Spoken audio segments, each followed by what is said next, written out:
Einstein said that the intuitive mind, let's find the exact quote.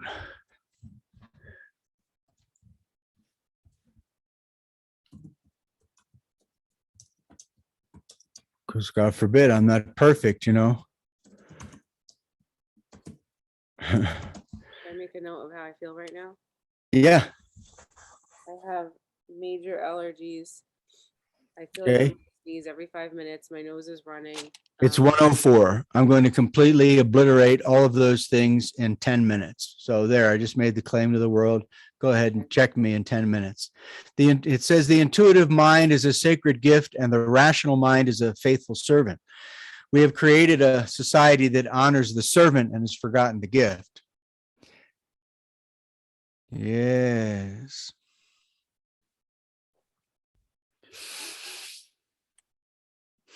Einstein. So the mind is trying to understand words. God, there's so many things to navigate on the internet anymore. To try to understand, but only in silence can you understand anything. So if you don't have quiet, mental silence, being antiseptic, it's like a stuck waterfall, and then you kind of unblock your denial of personal issues, and the waterfall that's stuck in your head, it comes down into your body. So this morning, I said to a friend student, intuition is more important than intelligence. And he said, no, wrong, because that's what they do. Student person's main objective is to prove me wrong. Anyway, then I gave him the quote from Einstein. And of course, that goes on and on and on. And I gave a further argument saying that, if you're a cave person, you have these feelings. And from these feelings, you develop words. As soon as you try to capture reality with words, whether you're reading them or whether you're speaking them, you're going to be lost, because you've got to have some measure of intuitive calm that's sensing. In science, they call that the cingulate cortex. It's a place in the brain that's near the third eye that's activated when you have profound calm. It's the location of intuition in the brain, cingulate cortex. So this cortex has all kinds of objectified thought and forceful reality to control. I got to control and be an influence and do this and do that. I have to get my ducks in a row. And you go the whole life and you forget the childhood mystery. So if you're a cave person, or if you're in love, or if you have breathtaking beauty, it's a silent experience. Now, the reason you can't feel your body is because of completion delusion. You want to have some understanding or completion, whether it's words from scriptures or somebody's understanding. And you can't have completion. Life doesn't exist that way. There's only process. Master people live in process. They don't live in knowing, in myopically knowing and saying Jesus is better than Buddha, and just frankly, just stupid things like that. You can't be a scholar and an intelligent person and listen to the words of the Tao Te Ching or the words of some scripture and say that these people are going to hell and Jesus and Christianity is not. You must have some kind of mental disorder, in my opinion. The doctrines that are present in the Bible are just like any other religion. They were formed in a culture and cultural biases. And one of the things is that men are flat better than women. And what was that quote we just had you read? Could you read that again? Mm-hmm. And I do not permit a woman to teach or to have authority over a man, but to be in silence. For Adam was formed first, then Eve. And Adam was not deceived, but the woman being deceived fell into transgression. So any preacher or priest in the world is going to give some justifying bullshit about that quote. That's because the culture and because the man head and because the man is projection and more to deal with the woolly mammoth, and the woman is more intuitive.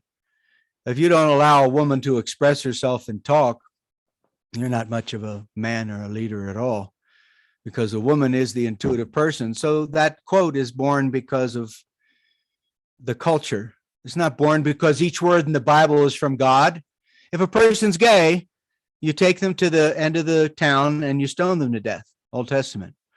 Once again, there's a zillion references that really are not logical. Now, you could use your mind and keep thinking about it and saying, well, that would be better because gay is a bit off and I don't want the gay in me and I don't want the gay out there. I mean, obviously, I'm a macho man kind of type, so I might like that quote. Well, it's very rough and it was the Old Testament and we don't do that today. It was just the call. No, every word of the Bible is God inspired and it's perfect for reproof and instruction. And when you start to become myopically focused on statements like that, then you remove your intuitive contribution to any subject. So I wouldn't agree with that comment. But if somebody wants to have that kind of thing, I would put it on them. If it's a woman, especially, and I would say, don't speak. I'm talking now.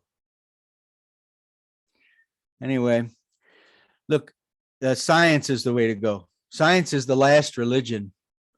And if you understand science, then you'll become religious, because religion is the place where the most intelligent sages and saints come from. But the human mind is not, it's not keeping up with me and my logic and reasoning. You just don't have the context or background. You got to listen to my words 1,000 times. That's how smart I am. Anyway, science will tell you brainwave coherence. Like my friend this morning, the student, all he does is try to prove me wrong, and he gets slammed again and again and again. And I try to always be calmer and always more receptive and always more of a wise man and always more loving, because, you know, I'm not a wise man. I'm not an enlightened person and I don't understand. But it seems like most everybody understands an awful lot. Jesus is the only way, for example, or intelligence is more important than intuition, which is exactly opposite to what Einstein said. So if you have a say in this world, in this life, then you have to have a feeling basis. You have to have an intuitive understanding. Science understands that emotion is more important than intelligence in determining success in life. So are you following science, or you don't believe in science? Are you saying that, you know, your intellect has to figure it out, or do you believe what the scientific studies say there? Science says brainwave coherence helps health. Science says alpha waves helps creative genius in your brain. Science says heart rate variability is good for health. So maybe the word science doesn't make sense to people anymore. I don't know. And maybe the people pervert science. There's certainly distortions of science all over the place. But there's a difference between pseudoscience and rock solid science. Rock solid science means if you calm down and if you find the issues in your tissues, you find your biological biography and where there's compulsion and attraction and what you're worried about, then you might be able to settle down like the stirred up muddy pool settles down, and then you can see clearly again. But if you never stop and you always have to have a completion, a point, a commentary, you know, you're the one that knows. People like that never get anywhere. Now, my prayer for Andrea is that the intelligence that's in scriptures, which is vast, has her create measurable results consistently forever and progressive. That's my hope. But it's kind of rough when you bastardize and demonize and or things like this going on. So, you know, it's a war. It's always a war. Who listens to who? Who's right? Who trains who? Whose agenda is backed? It's never not going to be a war in the physical world.